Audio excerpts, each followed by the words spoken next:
నమస్కారం సుప్రభాత ఘంటారావానికి స్వాగతం ముందుగా ప్రధాన అంశాలు ప్రపంచ స్థాయి నగరంగా అమరావతి అత్యాధునిక వ్యవస్థల రూపకల్పన కోసం ప్రణాళికలు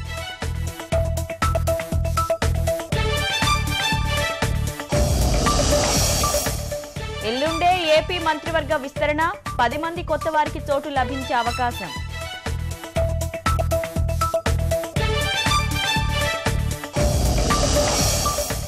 తెలంగాణలో పుంజుకున్న స్థిరాస్తి క్రయ విక్రయాలు మార్చి నెలలో రికార్డు స్థాయిలో 400 కోట్ల ఆదాయం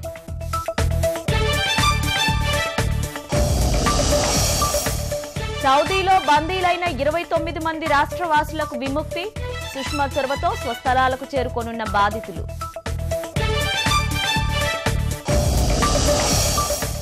వాహన కొనుగోలుదారులకు BS3 బొనాంజా నిల్వలను వదిలించుకునేందుకు భారీ డిస్కౌంట్లు